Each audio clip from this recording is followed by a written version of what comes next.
Shalom Bapak Ibu, Saudara, mari siapkan pembacaan di dalam Yohanes pasal 10. Kita akan lihat satu ayat di sana, tapi sebelumnya saya mengajak saudara untuk berdoa. Bismil abi wal ibni warohil kudus al ilahu wahid. Abanallazi fis samawat liyataqaddas ismuka liyati malakutuka litakun masyiatuka kama fis samai kazalika alal ard. Demi nama Bapa dan Putra dan Roh Kudus, yaitu Allah yang Esa. Bapa kami yang di surga, dikuduskanlah namamu, datanglah kerajaanmu, jadilah kehendakmu di bumi seperti di surga. Kami mengucap syukur buat kesempatan di hari ini, kami boleh datang kepadamu dalam ibadah online. Kami bersyukur karena waktu di mana Tuhan siapkan bagi kami, walaupun kami tidak datang ke rumah ibadah, tapi kami percaya bahwa Roh Kudus hadir di tempat kami masing-masing. Dan kami siapkan diri untuk mendengarkan firman-Mu, membaca Alkitab. Dan karena itu, urapi kami semua, buka hati pikiran kami. Kami tolak setiap roh, setiap kuasa yang tidak memuliakan Tuhan. Setiap roh dan kuasa yang merampas perhatian, konsentrasi, yang mencuri kebenaran firman-Mu, kami patahkan, hancurkan dalam nama Yesus. Engkau yang berkuasa di surga dan di bumi, dan Engkau juga yang terkemuka di dunia dan di akhirat. Maka Roh Kudus menguasai hati pikiran kami, mengaruniakan kepada kami damai sejahtera, dan damai sejahtera itu memerintah dalam hati kehidupan kami secara pribadi dan di dalam rumah tangga kami masing-masing. Berbicaralah kepada kami diamkan seluruh suara hati kami, kecuali suara Tuhan yang kami mau dengar. Sebab firman-Mu bermanfaat untuk mengajar, menyatakan kesalahan, memperbaiki kelakuan, dan mendidik kami kepada kebenaran. Di dalam nama Tuhan Yesus, haleluya, amin. Shalom Bapak Ibu, senang boleh jumpa di hari Minggu, apa kabar? Saya percaya di hari-hari yang mungkin penuh dengan kebingungan, bahkan ketakutan karena masa pandemi COVID-19. Saya percaya bahwa damai sejahtera memerintah atas engkau dan di dalam rumah tanggamu. Dan saya berdoa, kiranya engkau baik-baik saja dalam segala keadaan. Amin. Saudara, tidak ada seorang pun yang bisa tahu dengan pasti apa yang akan terjadi di tahun 2021 yang sudah kita jalani beberapa hari, beberapa minggu ini, saudara, ya. Namun apapun yang akan terjadi di tahun 2021, dengar baik, kita siap menghadapinya bersama dengan Tuhan Yesus Kristus. Dan juga kita siap untuk meraih kesempatan dan berkat yang Tuhan sediakan bagi setiap kita. Amin. Amin. Karena Dialah yang mempunyai segala kuasa di surga dan di bumi. Amin. Itulah sebabnya bagi Dia tidak ada yang mustahil, dan juga bagi kita yang percaya kepadanya untuk mengalami pemulihan dan kelimpahan. Saudara, Injil Yohanes pasal 10 ayat 10, ya. Yohanes pasalnya yang ke-10, ayatnya yang ke-10, ini ayat yang sangat terkenal, ya. Ini ayat hafalan, tapi saya akan baca lagi, saudara, untuk saudara, walaupun saya sudah hafal, ya. Pencuri datang untuk mencuri dan membunuh dan membinasakan. Aku, siapa dia? Yesus. Dia berkata, aku datang supaya mereka mempunyai hidup dan mempunyainya dalam segala kelimpahan. Haleluya. Saudara, di sepanjang sejarah, dari awal sampai dengan hari ini, yang namanya iblis, sang pencuri, datang hanya untuk mencuri, membunuh, dan membinasakan. Apa yang dia curi? Wow, banyak hal yang dia curi. Damai sejahtera dia curi. berkat-berkat Tuhan yang Tuhan rancang untuk kita dia curi. Dia membunuh dan membinasakan. Dia pekerjaannya adalah apa? Menteror, ya, sehingga kita menjadi takut, ya. Dia mengintimidasi kita. Jadi kalau ada orang yang suka menteror, ya, dan suka mengintimidasi, sudah pasti itu bukan dari Tuhan, itu dari iblis. Haleluya. Tetapi dengar baik, Tuhan Yesus datang supaya kita memperoleh hidup dan mempunyainya dalam segala kelimpahan. Katakan haleluya. Yang terpenting saat ini, apakah kita membiarkan pemulihan dan kelimpahan dalam hidup kita dicuri oleh iblis? Saudara, iblis sedang berusaha mengalihkan fokus kita kepada apa yang sedang terjadi di sekeliling kita saat ini. Iblis sedang berusaha untuk mengalihkan fokus kita kepada masalah-masalah dan apa yang sedang dikatakan oleh orang-orang saat ini. Dan orang-orang itu ada di sekitar kita. Sehingga kita tidak lagi mengalami yang namanya pemulihan dan hidup berkelimpahan. Saudara, biarlah hari-hari di tahun 2021 ini di mana mata Tuhan itu menuntun dan tertuju kepada kita. Sudah baca deh di Ulangan pasal 11 ayat 12. Di sana dikatakan begini, mata Tuhan Allahmu tetap mengawasinya dari awal hingga akhir tahun.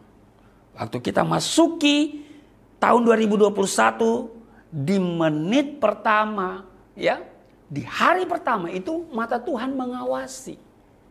Artinya mata Tuhan itu melihat kita, apa yang menjadi kebutuhan kita, apa yang menjadi pergumulan kita, apa yang mungkin menjadi ketakutan dan kekhawatiran kita. Mata Tuhan tertuju kepada kita. Amin. Nah, karena itu biarlah mata kita pun harus tertuju kepada Tuhan dan apa yang telah difirmankan. Amin. Jangan tertuju kepada yang lain, saudara. Biarlah mata kita hanya tertuju kepada Tuhan dan apa yang telah Dia janjikan dan firmankan kepada kita. Kalau kita lihat di Injil Matius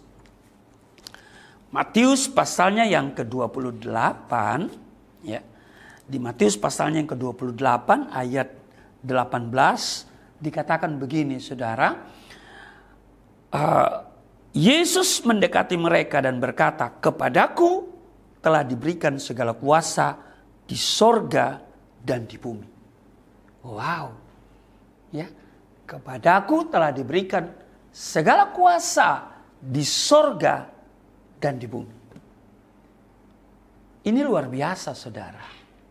Hal ini menjelaskan kepada kita, memberitahukan kepada kita bahwa Yesus Kristus adalah sang penguasa atas segala alam semesta dan ciptaannya. Dia sedang menegaskan kepada kita tentang jati dirinya yang sebenarnya, bahwa Dia adalah Allah yang berkuasa atas apapun, baik yang ada di surga maupun yang ada di bumi. Saudara, di kitab saya yang dulu juga mengatakan, ya, di Al-Quran disebutkan bahwasanya hanya Isa Al-Masih disebut dua kalimat dari Allah. Itu yang pertama, ya. Jadi kalimat dari Allah. Hanya Isa Al-Masih yang disebut sebagai kalimat dari Allah. Gelar ini tidak mungkin diberikan kepada orang lain, bahkan nabi sekalipun. Kalau kita periksa di Quran surat ketiga, yaitu Ali Imran ayat 45, dikatakan, "Isqalatil malaikatu ya Maryamu innallaha yubassiruki bikalimatim min husmuhu Masihu Isa benu Maryama wajihan fid dunya wal akhirati wa minal muqarrabin. Artinya, ingatlah ketika malaikat berkata, "Hai Maryam, sesungguhnya Allah menggembirakan kamu dengan kalimat daripadanya." Namanya Al-Masih Isa putra Maryam, seorang terkemuka di dunia dan di akhirat, dan termasuk orang-orang yang didekatkan kepada Allah. Saudara, dengan menyatakan Isa Al-Masih adalah kalimat dari Allah, berarti kalimat Allah, maka Isa Al-Masih identik dengan Allah itu sendiri. Sebab di mana ada kalimat Allah, maka di sana pasti ada Allah. Dan di mana ada Allah, maka di sana pula lah kalimatnya, yaitu firman-Nya berada. Apakah ada kemungkinan di mana satu waktu Allah tidak dapat berkata-kata karena kalimatnya belum ada? Oh, tentu tidak, saudara. Tidak pernah terjadi. Karena pada hakikatnya kalimat Allah sama kekalnya dengan Allah itu sendiri. Sehingga sama-sama tidak mungkin pernah ada secara terpisah. Ayat ini juga mengemukakan bahwa Isa Al-Masih adalah kebenaran atau al-haq. Makanya di dalam Yohanes 14 ayatnya yang ke-6 dia berkata, "Ana huwa tariq wal haq wal hayat." Ana huwal haq, ya. Jadi dia berkata, "Ana huwa tariq," aku adalah jalan, wal haq, ya, dan kebenaran. Sebab kalimat Allah pasti benar. Isa Al-Masih tidak pernah berdosa. Bahkan di Quran juga dikatakan dia yang suci. Hanya dia yang suci. Kalimat Allah tidak mungkin bisa melakukan kesalahan walau sekecil apapun. Kalimat Allah merupakan kalimat yang penuh keadilan karena Allah Maha Adil. Kalimat Allah penuh kasih dan rahmat karena Allah itu Maha Kasih. Maka dari ayat ini kita mengetahui bahwa Isa Al-Masih adalah Maha Adil, pengasih dan penyayang, suci dan benar adanya. Oleh sebab itu tidaklah berlebihan jika dikatakan bahwa Isa Al-Masih adalah yang terkemuka, wajihan di dunia dan di akhirat, fid dunya wal akhirat. Apa sih pengertian terkemuka? Dalam Kamus Besar Bahasa Indonesia menyatakan kata terkemuka mengandung arti pertama terpandang atau disegani karena kedudukan, juga berhubungan dengan kekayaan atau kepandaiannya. Jadi terpandang, tapi juga terkenal. Yang kedua, paling baik, unggul, pandai, dan sebagainya. Saudara, manusia mungkin terkenal di dunia, tetapi tidak di akhirat. Seorang manusia tentu boleh dikatakan sebagai seorang yang terkemuka di dunia. Mungkin dia seorang yang terpandang, terkenal, cantik, rupawan, pandai, atau kaya raya, sehingga seolah bisa membeli seisi dunia. Tetapi saudara, tentu saja tidak ada manusia yang dapat dikatakan sebagai yang terkemuka di akhirat. Lalu siapakah yang dapat menyaingi Allah sebagai yang sama atau lebih terkenal, lebih rupawan, lebih kaya, dan lebih pandai daripada Allah sendiri di surga dan neraka? Atau di surga dan di bumi, atau bisa juga di dunia dan di akhirat. Adalah syirik tentunya jika kita menyamakan seorang manusia dengan Allah, ataupun menyebutnya sebagai yang terkemuka di akhirat. Adalah syirik jika kita berkata manusia ini terkemuka di di akhirat. Karena ini sudah menyamakan dia dengan posisi atau kedudukan Allah. Namun adalah tepat bahwa jika Al-Masih adalah Allah, maka ia tentu dapat disebut sebagai yang terkemuka di dunia dan sekaligus juga di akhirat. Ini bukan kata saya, tapi ini dikatakan di 2 kitab suci. Di Quran menyebutnya wajihan fid dunya wal akhirat, terkemuka di dunia dan di akhirat. Dan di Injil dikatakan dia berkuasa di surga dan di bumi.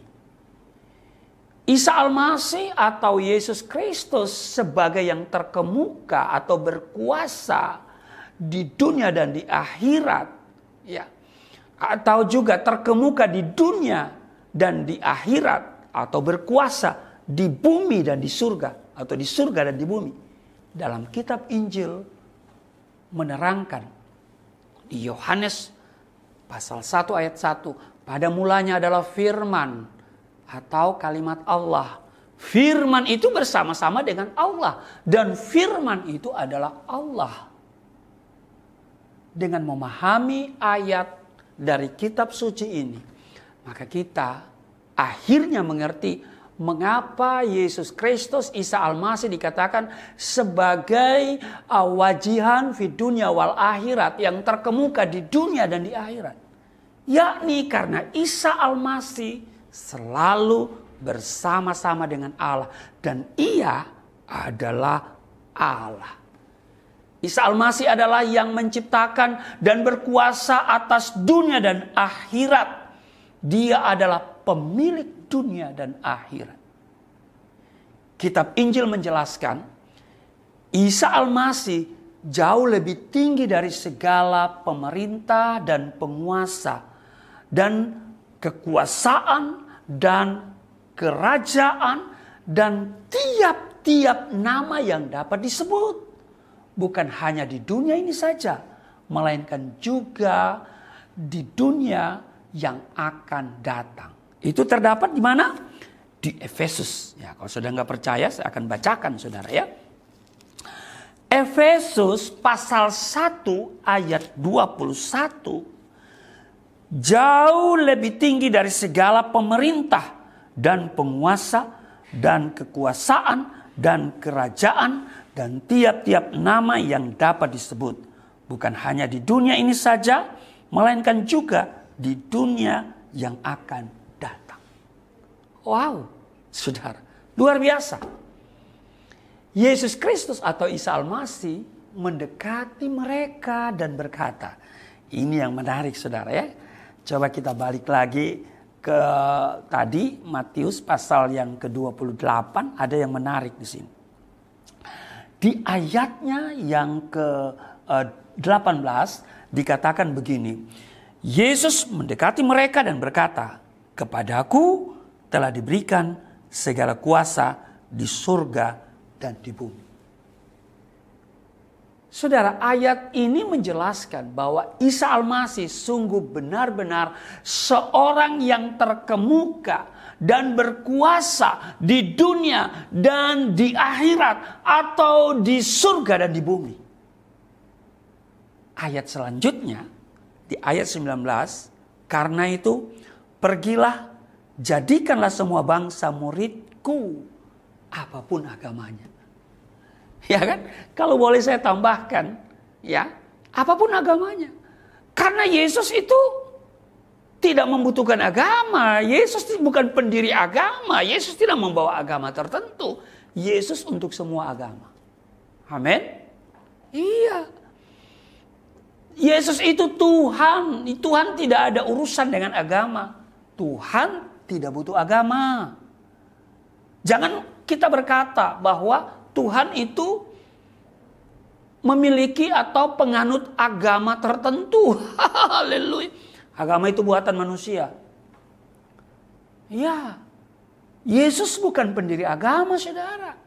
Tidak ada urusan dengan agama. Karena itu dia katakan, pergilah, jadikanlah semua bangsa muridku. Kalau boleh saya tambahkan, apapun agamanya. Makanya itu, saudara, orang-orang beragama waktu itu gusar. ahli-ahli Taurat, orang-orang Farisi, ya, imam-imam besar, mereka marah dan menganggap Yesus itu menistakan agama mereka, dan karena itu Yesus dilaporkan kepada penguasa, ya, diadili dan kemudian dieksekusi. Iya kan?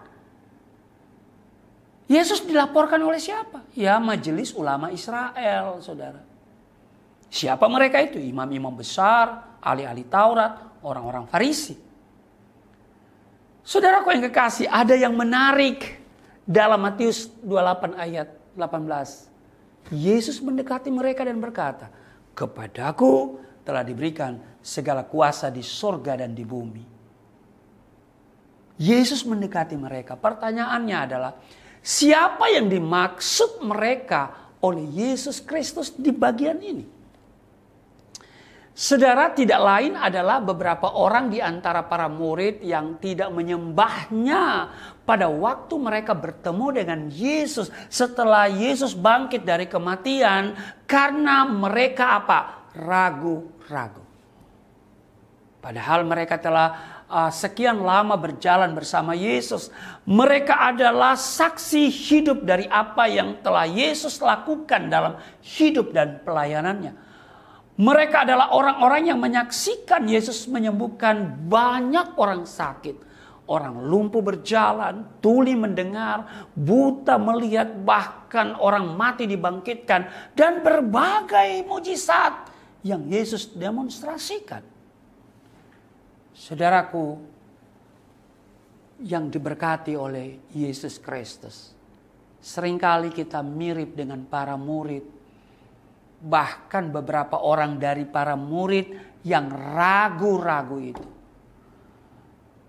Di satu sisi kita berkata kita mengenal Yesus, tetapi di lain sisi banyak kali kita meragukan dia, meragukan kuasanya. Saudara, jika kita ingin mengalami pemulihan dan kelimpahan di 2021 ini, dengar baik. Kita tidak boleh ragu-ragu akan pribadinya dan firman-Nya. Paulus berkata di Roma pasal 9 ayat 6, akan tetapi firman Allah tidak mungkin gagal. Amin. Ayub menjawab kepada Tuhan dalam Ayub 42 ayat 1 dan 2, aku tahu bahwa engkau sanggup melakukan segala sesuatu dan tidak ada rencanamu yang gagal. Kalau saudara mau di 2021, saudara rencanamu tidak gagal, sinkronkan dengan rencana Allah. Karena rencana dan rancangan Allah tidak ada gagal, tidak pernah gagal. Amin. Oleh karena itu saudara, ada beberapa hal penting yang perlu kita ingat. Yang pertama, karena dia punya segala kuasa di surga dan di bumi, dia wajihan fi dunya wal akhirat, terkemuka di dunia dan di akhirat. Maka dia berkuasa atas masa-masa krisis, masa-masa sukar, masa-masa kekurangan, bahkan apa yang sedang terjadi saat ini dan yang akan terjadi, saudara. Dia tidak akan tergoyahkan oleh apapun juga. Amin. Di tengah-tengah dunia yang tidak stabil, dia tetap stabil. Surga tetap stabil. Itulah sebabnya di tengah-tengah situasi dan apapun yang sedang terjadi hari-hari ini, dia akan memberkati segala pekerjaan tangan kita, menyertai perjalanan hidup kita di 2021 ini, dan membuat kita tidak kekurangan apapun. Amin. Yang kedua, yang tidak kalah penting dari hal pertama adalah, ini yang saya mau katakan, mengeluh dan bersungut-sungut itu tidak ada gunanya. Sekali lagi, mengeluh dan bersungut-sungut itu tidak ada gunanya. Mengapa? Karena ketika kita berkeluh kesah dan bersungut-sungut, tanpa kita sadari, kita sedang pertama menista Allah, menyakiti Allah, menganggap rendah dia, melecehkan dia. Yang kedua, pada saat kita bersungut-sungut, sesungguhnya kita sedang membangun narasi untuk tidak percaya lagi pada dia. Saudara baca Bilangan 14 ayat 11. Ketika bangsa itu bersungut-sungut kepada Musa, Tuhan menjawab di ayatnya yang ke-11. Saudara, Allah membenci persungutan. Karena itu saudara lihat, dari hampir 2 juta, bahkan 2 juta lebih yang dikeluarkan oleh Allah melalui kepemimpinan Musa dari tanah perbudakan di Mesir. Generasi itu yang masuk hanya 2 orang, Yesua dan Kaleb, plus usia generasi berikutnya usia 20 ke bawah, 20 tahun ke bawah. Nah, kemana mereka yang banyak itu? Sebagian besar dibinasakan. Kenapa? Salah satunya adalah bersungut-sungut sepanjang perjalanan. Perjalanan yang seharusnya 40 hari, 40 malam kalau berjalan kaki.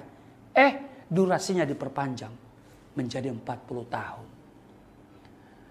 Saudara, Amsal 15 ayat 15 dikatakan hari orang berkesusahan buruk semuanya. Artinya tidak ada hari baik bagi orang yang suka ngedumel, yang suka mengeluh, berkeluh kesah dan bersungut-sungut. Karena itu dengar baik saudara, tetaplah mengucap syukur dalam segala hal. Karena ada kuasa dalam pengucapan syukur. Amin. Dia bukan hanya Allah yang empunya segala kuasa di surga dan di bumi. Dia bukan hanya wajihan fi dunya wal akhirat, terkemuka di dunia dan di akhirat. Tetapi dengar baik, dia juga Allah yang tinggal di dalam kita. Allahumma ana, beserta dengan saya dan saudara.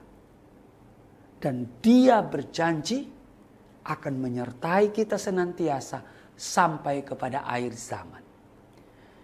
Karena itu saudaraku, Bapak Ibu, jemaat yang diberkati oleh Tuhan Yesus, marilah kita teguh berpegang pada pengakuan tentang pengharapan kita. Bahwa kita akan mengalami pemulihan karena Ia yang menjanjikannya setia dan penuh dengan kuasa. Tuhan Yesus memberkati, mari kita berdoa. Terima kasih Tuhan. Kami boleh mendengar firman-Mu hari ini meneguhkan kami. Dan kami tidak akan pernah meragukan kuasa-Mu. Sebab Engkau berkuasa di surga dan di bumi. Engkau wajihan fi dunya wal akhirat. Terkemuka di dunia dan di akhirat. Terima kasih. Kiranya kami semakin diteguhkan hari ini. Dan akan berjalan bersama Engkau di 2021, akan menerima pemulihan dan berkat yang Kau janjikan kepada kami. Di dalam nama Yesus Kristus, haleluya, amin.